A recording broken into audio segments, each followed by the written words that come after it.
নমস্কার প্রিয় ছাত্রছাত্রীরা, বৈদ্যুতির মাধ্যমে আজকে আমি তোমাদের সঙ্গে ভারতবর্ষ গল্পের পরবর্তী অংশ নিয়ে আলোচনা করছি। ভারতবর্ষ গল্পটি লেখক সৈয়দ মুস্তাফা সিরাজের অত্যন্ত গুরুত্বপূর্ণ একটি সাম্প্রদায়িক সম্প্রীতির গল্প, যেখানে লেখক বলতে চেয়েছেন মানুষের পরিচয় তার ধর্মে নয়, মানুষের পরিচয় তার মানবিকতায়, মানুষের পরিচয় তার প্রত্যেক দিনের বেঁচে থাকা, প্রত্যেক দিনের বেড়ে ওঠায়, মানুষের পরিচয় তার জীবন, মানুষের পরিচয় তার কোনো খাদ্যাভ্যাসে নয়, মানুষের পরিচয় তার যে প্রত্যেক দিনের প্রতিবন্ধকতা, সেই প্রতিবন্ধকতাকে জয় করার মধ্যে। আসলে ভারতবর্ষ গল্পের মধ্যে লেখক দেখিয়েছেন যে, আমি তোমাদের পূর্বের ক্লাসে অত্যন্ত সুন্দরভাবে মনোজ্ঞ একটি আলোচনা করেছিলাম, অত্যন্ত সুন্দরভাবে বিভিন্ন বোর্ড ওয়ার্কের মধ্য দিয়ে বিষয়টিকে বোঝানোর চেষ্টা করেছি।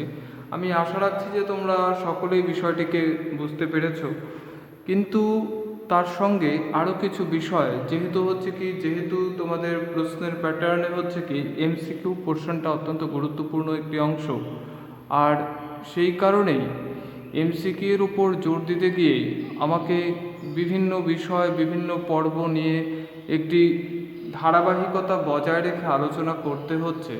তো তাই আমি তোমাদেরকে প্রথমেই একটি কথা বারবার বলছি যে ইনসাইট কোশ্চেনের ওপরে তোমাদেরকে বেশি করে গুরুত্ব দিতে হবে।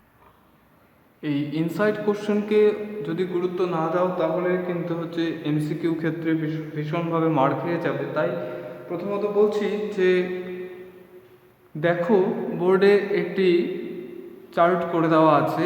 এই চার্টটি করার মূল কারণ ভারতবর্ষ গল্প থেকে যে ধরনের প্রশ্ন হয় তাতে করে কে কি বলেছে।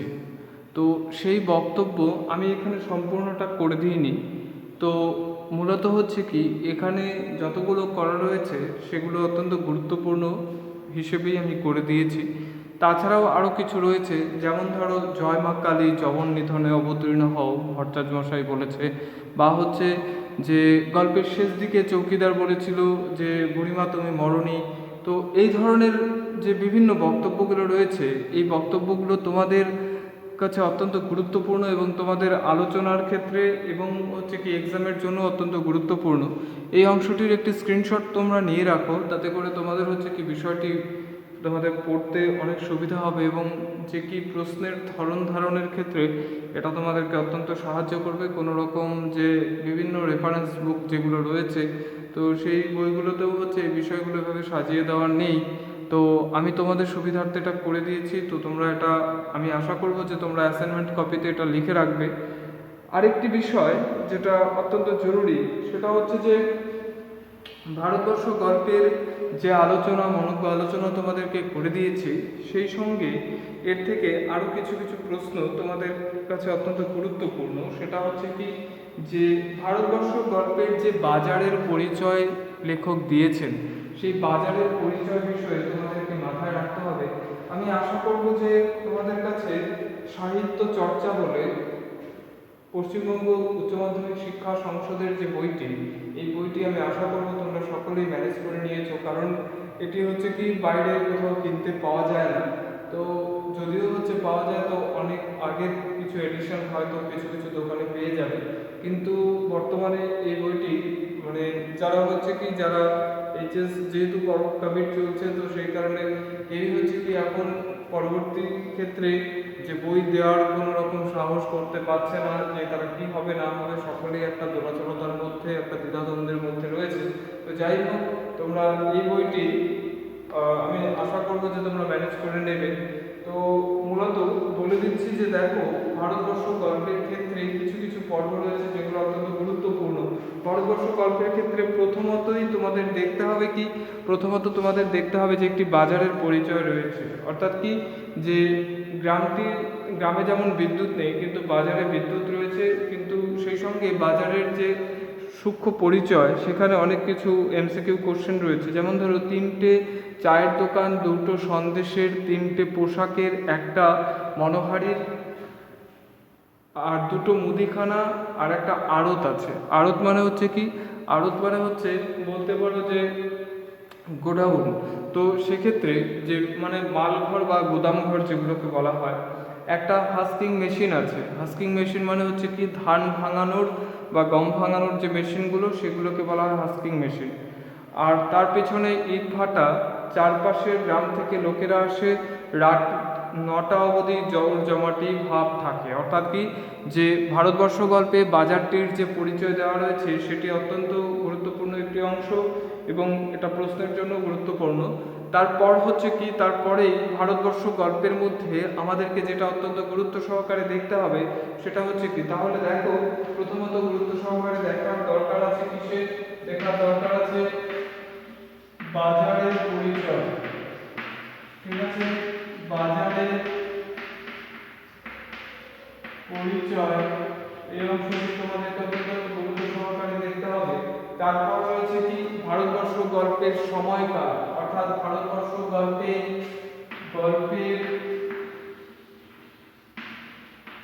সময়কাল, অর্থাৎ ভারতবর্ষ গল্পে কোন সময়ের কথা ফুটে উঠেছে। দেখো সময়টা ছিল শীতের, বাজারের উত্তরে বিশাল মাঠ থেকে কনকনে বাতাস বয়ে আসছিল সারাক্ষণ। তারপর আকাশ ধূসর হলো, মেঘে হালকা বৃষ্টি শুরু হলো। রাঢ় বাংলার শীত এমনিতেই খুব জাঁকালো, বৃষ্টিতে তা হলো ধারালো। ভদ্রলোককে কি বলে, ভদ্রলোকে রাঢ় বাংলার বৃষ্টিকে বলে পৌষে বাদলা। ছোট লোকেরা বলে ডাওর। আসলে ছোট লোক বলতে হচ্ছে কি, এক কথায় যে মানে বলতে পারো হচ্ছে কি, যে বিভিন্ন রকমের নিম্নবিত্ত সম্প্রদায়ের মানুষ যারা হচ্ছে কি বিভিন্ন ছোটোখাটো কাজকর্ম বা বিভিন্ন জায়গাতে হচ্ছে কি শ্রমিক, কৃষক, এই মানুষগুলি মানে তাদের ঘরোয়া ভাষায় কি বলে, ছোট লোকে বলে ডাউর। আর বৃষ্টির সঙ্গে বাতাস জোরালো হলে তারা বলে ফাপি। বৃষ্টির সঙ্গে বাতাস যদি জোরালো হয়ে যায় তাহলে তারা বলে ফাপি। সেবার এই আবহাওয়া হয়ে পড়ল ফাপি। আর তখনও দূরের মাঠে ধান কাটা হয়নি, এই অকাল দুর্যোগে ধানের ক্ষতি হবে প্রচণ্ড। এইভাবে হচ্ছে কি ভারতবর্ষ গল্পের মধ্যে লেখক সময়কালকে অত্যন্ত গুরুত্বপূর্ণ করে তুলেছে। তাই লোকের মেজাজ গেল বিগড়ে, চাষাভুষো মানুষ চায়ের দোকানে আড্ডা দিতে দিতে প্রতীক্ষা করতে থাকলো রোদ ঝলমলে একটা দিন, মুণ্ডুপাত করতে থাকলো আল্লাহ ভগবানের। শেষ অবধি ক্ষিপ্ত কোনো যুবক চাষি চেঁচিয়ে বলে দিল, মাথার ওপর আর কোনো শালা নেই রে, কেউ নাই। অর্থাৎ কি, যে তারা সেরকম দিন চায় না, তাতে করে হচ্ছে তাদের জীবন জীবিকা, তাদের হচ্ছে কি রোজগার, সমস্ত কিছু হচ্ছে কি নষ্ট হয়ে যাবে, তাই তারা হচ্ছে কি সেখান থেকে মুক্তি চায়। তো এইভাবে তারপরে যে হচ্ছে বাজারে যে সমস্ত মানুষেরা আসে, দেখো আমি গল্পের পর্বগুলোকে আলোচনা করছি যে কীভাবে এখানে বিভিন্ন গুরুত্বপূর্ণ অংশগুলি উঠে আসছে।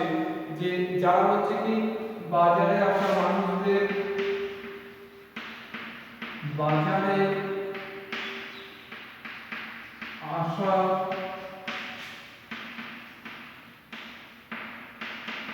মানুষদের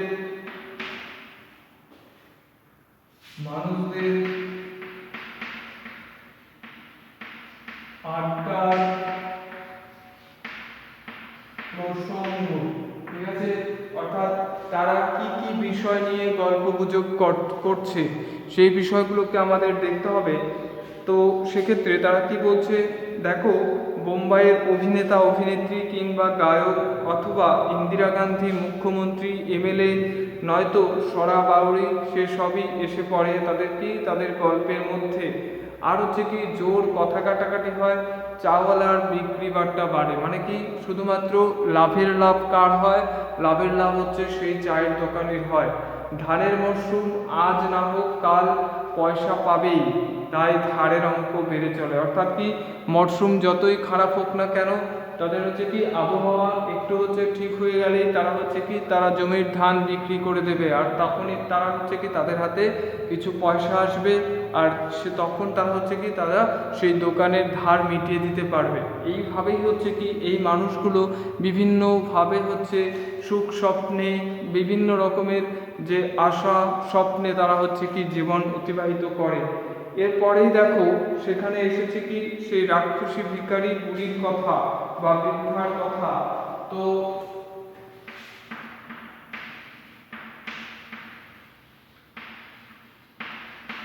রাক্ষসী বৃদ্ধার কথা, এখন হচ্ছে কি তারা সেই রাক্ষসী বৃদ্ধার কথা নিয়ে যে তারা সেখানে রাক্ষসী বৃদ্ধা চলে আসে। তো সেটাই হচ্ছে কি রাক্ষসী বৃদ্ধা আসলে কি, যে কি সেই এক বৃদ্ধা চলে এসেছিল। আসলে লেখক হচ্ছে তাকে রাক্ষসী বৃদ্ধা বলেছেন যে তার হচ্ছে কি অত্যন্ত উস্কো খুস্কো চেহারা, এক মাথা সাদা চুল, ছেঁড়া নোংরা একটা কাপড় পরনে, গায়ে জড়ানো তেমনি চিটচিটে তুলোর কম্বল, এক হাতে বেটে লাঠি, পিচের পথে ভিজতে ভিজতে দিব্যি একই তালে হেঁটে এলো খয়া খুরমুটে তার মুখে তার সুদীর্ঘ আয়ুর চিহ্ন প্রকট। তাহলে সেই হচ্ছে কি বৃদ্ধার সম্পর্কে লেখক এখানে কিছুটা তথ্য দিয়েছেন। তার সঙ্গে আরও কিছু তথ্য রয়েছে, যেমন ধরো কি সেই বৃদ্ধা কি করলো, চা খুব আরামে গিলে বুড়ি আবার সবার মুখের দিকে তাকালো কিন্তু কিছু বলল না। তখন একজন তাকে জিজ্ঞেস করলো, ও বুড়ি তুমি এলে কোত্থেকে? তো সেক্ষেত্রে সেই বৃদ্ধার বর্ণনা এখনই শেষ করেননি। লেখক কি বলেছেন দেখো, এই বাদলায় তেজি টাট্টুর মতো বেরিয়ে পড়েছে, বুড়ি খেপে গেল তোদের কর্তা বাবা টাট্টু। অর্থাৎ কি বৃদ্ধার মানসিকতা, বৃদ্ধার বক্তব্য উপস্থাপনের ভঙ্গি সমস্ত কিছুর মধ্যেই একটা তীক্ষ্ণতা রয়েছে। তারপরে যে বৃদ্ধার অবস্থা সম্পর্কে তারা হয়তো বলছে যে কি যে সে হচ্ছে কি মরে যাবে, নির্ঘাত মরবে বুড়িটা, এরকম হচ্ছে বলছে। তো তখনই হচ্ছে কি বৃদ্ধা সম্পূর্ণভাবে রেগে গেছেন এবং তিনি জানাচ্ছেন কি তোরা মর, তোদের শতগোষ্ঠী মরুক। এরকমভাবেই হচ্ছে কি এরকমভাবেই বৃদ্ধা সম্পর্কে কথাগুলি লেখক বর্ণনা করেছেন। তারও পরবর্তীতে দেখো যে মূলত কি রয়েছে, সেই বৃদ্ধা কি করেন কি না করেন, যে তিনি কোথায় থাকেন, যে সেখানে কি যে সবাই দেখলো বুড়ি নড়বড় করে বাঁকের মুখের বটতলায় গেল। বটতলাটা ফাঁকা, গাড়ি মাটি ভিজে প্রায় কাদা হয়ে গেছে। সে সবার অবাক চোখের সামনে গিয়ে গুড়ির কাছে একটা মোটা শেকড়ে বসে পড়লো। তার মানে কি সেই বৃদ্ধা আসলে হচ্ছে একজন বৃক্ষবাসিনী, তিনি হচ্ছে কি সেই বট গাছের খোদলের মধ্যেই তিনি থাকেন। তো তারপর দেখো যে সেই জায়গার যে পৌষের যে বাদলা, সেই বাদলা সম্পর্কে সেখানকার ডাক পুরুষের একটা বচন আছে, মানে তাদের মধ্যে কথা চলে কিছু, সেগুলো কি শনিতে 7, মঙ্গলে 5, বুধে 3, বাকি সব দিন দিন। মানে হচ্ছে কি শনিতে যদি বৃষ্টি শুরু হয় তাহলে সেটা 7 দিন থাকবে, মঙ্গলে হলে 5 দিন থাকবে, আর বুধে হলে 3 দিন থাকবে। তো এইভাবে হচ্ছে কি যে সেই সময় বাদলা শুরু হয়েছিল কি কোন সময়ে, বাদলা শুরু হয়েছিল সেই মঙ্গলবার। এরপর যে বর্ণনাগুলো রয়েছে সেটা হচ্ছে কি যে বৃদ্ধার অবস্থা, অর্থাৎ বৃদ্ধার শরীর খুব একটা ভালো ছিল না, তাই তিনি অজ্ঞানের মতন পড়েছিলেন। আর সেই অবস্থা দেখে তাকে সবাই সেখানে উপস্থিত মানুষেরা সবাই তাকে মৃত বলে মনে করেছে। আর তখনই তার ধর্ম, তখনই এই সমস্ত নানান প্রসঙ্গ নিয়ে তারা আলোচনা শুরু করে। তারপর দেখো কি হলো, যে সেই বৃদ্ধাকে দেখে কি মনে করছে, চাওয়ালা জগা বলেছে নির্ঘাত মরে গেছে বুড়িটা। আমি যে চার্টটা দিয়েছি এই চার্টটা তোমাদের অত্যন্ত সুবিধা হবে, তোমরা কপিতে লিখে রাখবে, এতে করে তোমাদের যে এমসিকিউ কোশ্চেন এই অংশ থেকে এমসিকিউ হতে পারে। তো সেই জায়গাগুলোর জন্য এটা অত্যন্ত গুরুত্বপূর্ণ একটি বিষয়।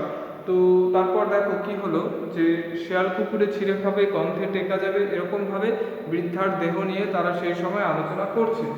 এরপর কি হলো, যে চৌকিদার এসে পরামর্শ দিয়েছিল কি থানায় খবর দেওয়ার দরকার নেই, তাকে হচ্ছে কি বৃদ্ধাকে তারা কি করবে, তারা ফেলে দেবে।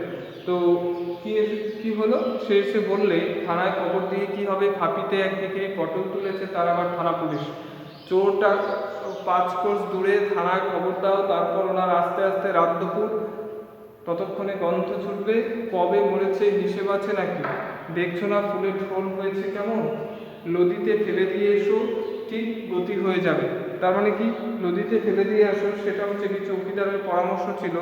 আর একটি বিষয় দেখবে যে হচ্ছে কি, সেই মাঠ পেরিয়ে 2 মাইল দূরে নদী, তো নদী বলেছে, নদীকে নদী, এটা আসলে হচ্ছে কি, এটা হচ্ছে ঝাড়খণ্ডী উপভাষায় এই কথা চলে যে ঝাড়খণ্ডী উপভাষাতে নদীকে বলা হয় নদী, ঠিক আছে, লেবুকে বলা হয় লেবু, অর্থাৎ ন আর লয়ের বিপর্যাস ঝাড়খণ্ডী উপভাষায় লক্ষ্য করা যায়। এছাড়াও আরও রয়েছে, যেমন অকার আর র, এই দুইয়ের হচ্ছে বিপর্যাস থাকে, অর্থাৎ র অ হয়ে যায়, অ র হয়ে যায়, কখনো র আ হয়ে যায়। অর্থাৎ ঝাড়খণ্ডী উপভাষার মানুষেরা রামকে বলে আম, আমকে বলে রাম, নৌকাকে বলে নৌকা, লেবুকে বলে লেবু, ঠিক আছে, তো লুচিকে বলে লুচি। তো এরকমভাবে হচ্ছে কি, এরকমভাবে বিপর্যাস আমরা এখানে লেখকের সেই বক্তব্যের মধ্যে, বর্ণনার মধ্যে পাচ্ছি।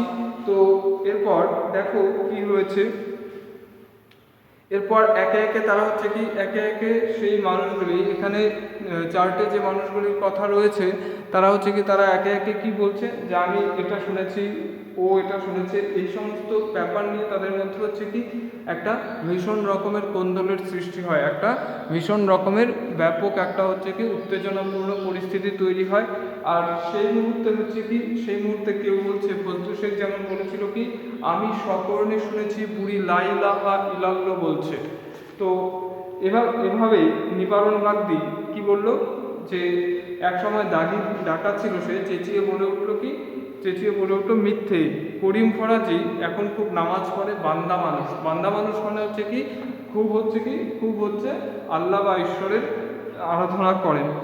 তো একদা সে ছিল পেশাদার লাঠিয়াল, নিবারণের চেঁচানি বরদাস্ত করবে কেন সে, আরও চেঁচিয়ে বললো খবরদার, বচসা বেড়ে গেল, তর্কাতর্কি উত্তেজনা হল্লা চলতে থাকলো। তারপর দেখা গেল একদল লোক সেই বাঁশের চ্যাংদোলাটা নিয়ে টানাটানি শুরু করে, দেখতে দেখতে প্রচণ্ড উত্তেজনা ছড়ালো চারদিকে, দোকানগুলোর ঝাঁপ বন্ধ হতে থাকলো। তারপর দেখা গেল গ্রাম থেকে অনেক লোক দৌড়ে আসছে। তার মানে কি, পরিস্থিতি বড়ই ভয়ঙ্কর পরিস্থিতি তৈরি হয়েছে। আর সেই উত্তপ্ত পরিস্থিতিতে ক্রমাগত হচ্ছে কি, পরিস্থিতি একেবারে নিয়ন্ত্রণের বাইরে চলে যাচ্ছে।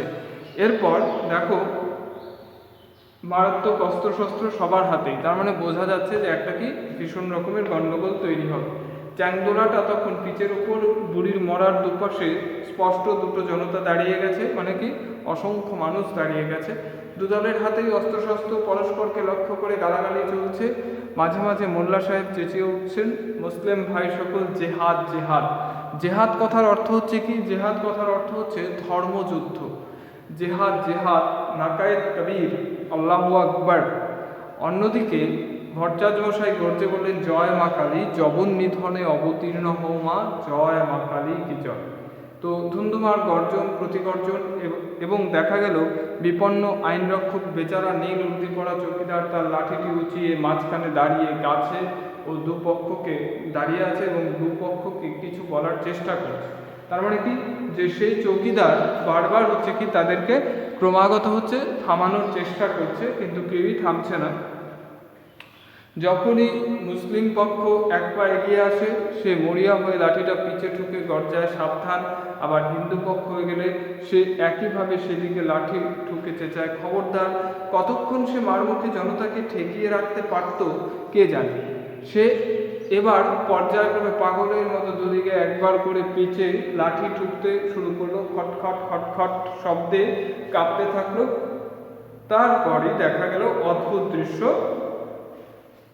সেই অদ্ভুত দৃশ্যটি কি, অদ্ভুত দৃশ্যটি হচ্ছে বৃদ্ধার মৃতদেহটি নড়ছে। সেই অদ্ভুত দৃশ্যটি হলো যে বৃদ্ধার মৃতদেহটি নড়ছে, যেটা তারা আসলে কি মৃতদেহ বলে কল্পনা করেছিল, আসলে সেটা কোনো মৃতদেহ ছিল না।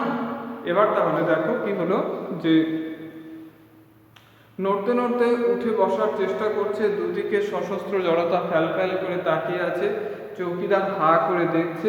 তারপর বুড়ি উঠলো, উঠে দুদিকে তাকালো, ভিড় দুটোকে দেখলো, মুখটা বিকৃত হয়ে গেল। সেই বিকৃত মুখে ফ্যাক ফ্যাক করে হেসে উঠল সে। চৌকিদার এতক্ষণে মুখ খুলে বলল, বুড়িমা তুমি মরনি? মর, তুই মর, তোর শতগোষ্ঠী মর। দুদিকের ভিড় ও চেঁচিয়ে উঠল, বুড়ি তুমি মরনি? তোরা মর, তোরা মর, মুখ পোড়ারা। বুড়ি তুমি হিন্দু না মুসলমান? দেখো তাদের মধ্যে হচ্ছে কি, তাদের যে বক্তব্য, সেই বক্তব্যের মধ্যে তাদের আসল প্রশ্নটা এবার উঠে এসেছে। তারা কি বলছে বৃদ্ধাকে, যে তুমি হিন্দু না মুসলমান? এরপর কি বললো, বুড়ি খেপে গিয়ে বললো, চোখের মাথা খেয়েছিস মিনসেরা। মিনসে মানে কি? মিনসে মানে হচ্ছে এটা যে একটা অকথ্য শব্দ, আসলে এটা হচ্ছে কি, যে নিষ্কর্মা পুরুষদেরকে বলা হয়। চোখের মাথা খেয়েছিস মিনসেরা, দেখতে পাচ্ছিস নে? ওরে নরক্ষেকোরা, ওরে শকুন চোখোরা, আমি কি দেখতে পাচ্ছিস নে? চোখ গেলে দেবো, যা যা পা। আসলে বৃদ্ধা বলতে চাইছেন কি, যে হিন্দু বা মুসলিম এটা তার পরিচয় নয়, তার পরিচয় আসলে হচ্ছে কি, আসলে তিনি একজন মানুষ, সেই কথাটাই তিনি এখানে বলতে চেয়েছেন। তারপর বলে সে নড়বড় করে রাস্তা ধরে চলতে থাকলো। ভিড় সরে তাকে পথ দিল। শেষ রোদের আলো সে দূরের দিকে ক্রমশ আবছা হয়ে গেল। অর্থাৎ কি, যে দূরের দিকে ক্রমশ আবছা হয়ে গেল, মানে আবছা হয়ে গেল, এই বিষয়টা হচ্ছে কি, এই বিষয়টা মানে হিন্দু মুসলিম এই যে প্রসঙ্গ, এই প্রসঙ্গ কিন্তু কোনো সঠিক ব্যাখ্যা আজও হচ্ছে কি, আজও আমরা প্রত্যেকটা মানুষের মধ্যে এলো না। আসলে কি, আসলে বিভিন্ন সময় বিভিন্ন পর্বে আমরা দেখেছি, দেশভাগ থেকে শুরু করে প্রত্যেকটা উত্তেজনা বা বিভিন্ন রকমের রাজনৈতিক দলগুলো, তারা আসলে কি, তারা প্রত্যেকেই কি করে, তারা শুধুমাত্র হচ্ছে রাজনীতির স্বার্থে মানুষের মধ্যে ধর্মীয় বিভেদ তৈরি করে দেয়। আসলে তারা হচ্ছে কি, তারা কেউই হচ্ছে যে সেই মানুষের অসহায়তার পাশে থাকে না, তারা অসহায়তাকে সামনে রেখে শুধু রাজনীতি করতে ব্যস্ত হয়। এই কারণেই হচ্ছে কি, এই কারণে মানে যেটা হচ্ছে কি, সেই ইংরেজ পিরিয়ড থেকে শুরু হয়েছিল, এরকমভাবেই হচ্ছে কি সমাজের মধ্যে, জীবনের মধ্যে একটা ভয়াবহ একটা বিদ্বেষ, অর্থাৎ কি, যে আমরা মানুষগুলো পাশাপাশি থেকেও হচ্ছে কি পরস্পরের ধর্ম সম্পর্কে, যে ও ছোট জাত, ও হচ্ছে কি বড় জাত, এই ধরনের, যে তোমরা সাধারণত গারো পাহাড়ের নিচে যখন আলোচনা করেছি সেখানেও দেখবে যে কি কাছাকাছি থাকার পরেও হচ্ছে আমরা মানুষগুলোর মধ্যে দূরত্ব বড় বেশি, বড় ভয়াবহ দূরত্ব। এর কারণ হচ্ছে এই। তো আমি আশা করব বিষয়টি তোমরা বুঝতে পেরেছো। আর যে চার্ট এখানে উল্লেখ করা আছে, এটার একটা স্ক্রিনশট তোমরা নিয়ে এটাকে কপিতে লিখবে। এতে করে তোমাদের হচ্ছে কি, যে এমসিকিউ এর জন্য যে পোর্শন থাকবে তাতে তোমাদেরই অনেক সুবিধা হবে। তো আজকের আলোচনা এই পর্যন্তই। পরবর্তী ক্লাসে আবার নতুন বিষয়ের ভিডিও দেওয়া হবে, এবং তোমরা তোমাদের যে বইটির কথা আমি বলেছি সেই বইটি খুব দ্রুত তোমরা নিয়ে নেবে। এতে করে বিষয়ের আলোচনা করতে খুব সুবিধা হবে, এবং তোমাদেরও এমসিকিউ এর জন্য বইটি অত্যন্ত জরুরি। আজকের আলোচনা এইখানেই সমাপ্ত করছি। নমস্কার।